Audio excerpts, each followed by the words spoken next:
Shalom saudara, salam damai sejahtera di dalam kasih Kristus bagi kita. Jumpa kembali dengan saya, Nur Fitriadin, di channel Peace of Christ. Nah, kali ini saudara, kita akan membahas tentang sebuah berita yang lagi viral, berita yang lagi heboh, yaitu tentang Ustadz yang mu'alaf, namanya Insinyur Ignatius Yohanes Sarjana Teologia, dan beliau mengatakan dalam videonya adalah seorang lulusan IVS. Apa itu IVS? Injil Vatican School, Roma, Italia. Nah, apakah benar saudara? Mari sebelum kita membahas video ini, mari kita simak videonya. Alhamdulillah, saya memiliki nama asli agak unik. Uniknya karena memang saya terlahir bukan dari keluarga besar Islam. Saya terlahir dari keluarga besar Kristen. Nama asli saya, nama asal saya adalah Insinyur Yohanes Ignatius Sarjana Teologi. Saya berangkat dari seorang ketua misionaris Kristen Indonesia pada tahun 2004 selepas dari pendidikan saya di IVS Injil Vatican School Roma, Italia. Saya 4 tahun di Roma, Italia mempelajari ilmu tafsir Injil dan ilmu teologi atau perbandingan agama. Saudara yang terkasih dalam Tuhan kita Yesus Kristus, dalam video ini kita akan membahas beberapa hal. Kita bahas satu persatu.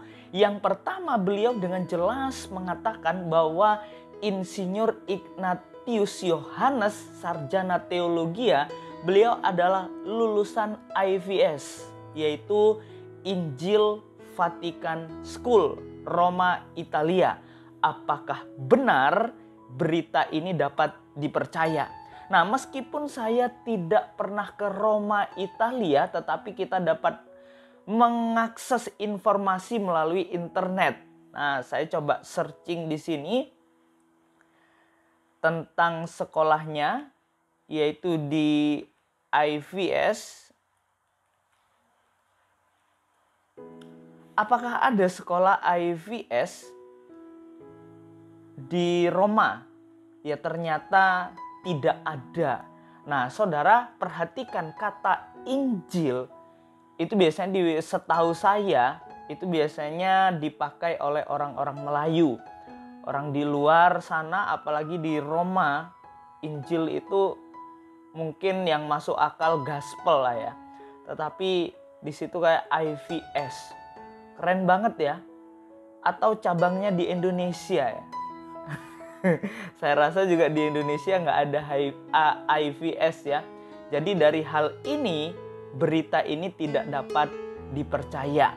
Nah, lanjut. Mari kita perhatikan dalam video yang berikutnya. Ini lebih nyeleneh lagi. Ini lebih aneh lagi pengakuan beliau. Mari kita simak video ini.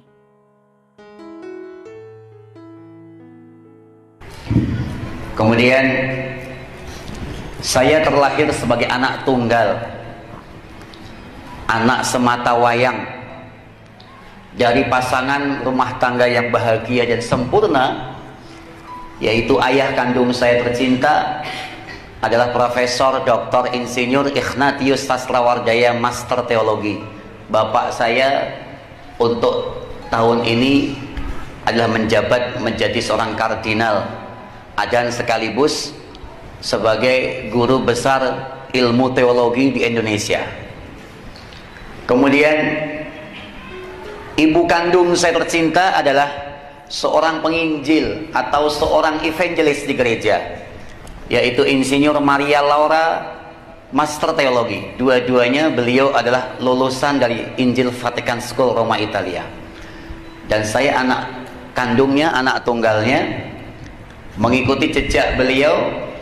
Pada tahun 2000 lepas dari Undip, Universitas Diponegoro Semarang, saya berangkat untuk mendapatkan beasiswa dari gereja, yaitu dikasih kesempatan selama 4 tahun lamanya saya kuliah ada di Roma, Italia. Dan di tahun 2004 saya pulang ke Indonesia, disambut besar-besaran oleh Indonesia, karena pada tahun 2004 di Roma, Italia, khususnya di Injil Vatican School IVS, tahun 2004 itu saya menyandang gelar. Nah, saudara yang terkasih dalam Tuhan kita Yesus Kristus, dalam video yang berikutnya ini, ia mengakui mengikuti jejak orang tuanya menjadi kardinal yang juga lulusan dari sekolah di Roma, Italia. Ia sebagai anak tunggal dari seorang kardinal. Nah, kira-kira menurut saya Ustadz Insinyur Ignatius Yohanes ini ngerti kardinal apa enggak ya? Mungkin para netizen atau yang melihat video ini ngerti apa itu kardinal. Nah, langsung saja saya akan bacakan apa itu kardinal. Kardinal adalah pejabat senior dalam Gereja Katolik Roma, berada di bawah paus dan ditunjuk langsung oleh paus sebagai anggota Dewan Kardinal. Tugas para kardinal adalah untuk menghadiri rapat dalam Dewan Suci dan siap sedia untuk hadir, baik secara pribadi maupun bersama-sama, kapanpun Sri Paus membutuhkan nasihat mereka. Nah, saudara yang terkasih dalam Tuhan kita Yesus Kristus, melihat arti dari kardinal, berarti kita dapat menyimpulkan bahwa seorang kardinal itu tidak menikah. Bagaimana seorang yang tidak menikah tiba-tiba punya anak, yaitu namanya Ignatius Yohanes STH. Wah, kelihatan sekali ini keanehan yang dapat kita perhatikan. Nah, pesan buat setiap kita, saudara yang terkasih dalam Tuhan, ingat bahwa kebohongan lama-kelamaan pasti akan ketahuan juga. Apalagi dunia ini semakin canggih. Kita dapat mengakses data melalui internet dan lain sebagainya. Jadi, janganlah berbohong. Yang kedua, berhati-hatilah dalam bertutur kata. Karena jejak digital itu sangat menyakitkan. Berhati-hatilah dalam bertutur kata supaya kita berkata yang sesungguhnya, berkata yang benar, tidak membohongi publik. Yang ketiga, pesan buat kita, mari kita doakan bersama-sama orang ini supaya diberkati oleh Tuhan dan boleh berbalik dan memberitakan sesuatu yang benar, bukan berita bohong yang menyesatkan banyak orang. Kiranya melalui video ini kita dapat belajar supaya hidup kita tidak penuh tipu muslihat, tetapi memberitakan sesuatu yang benar. Tuhan Yesus memberkati. Solideo Gloria.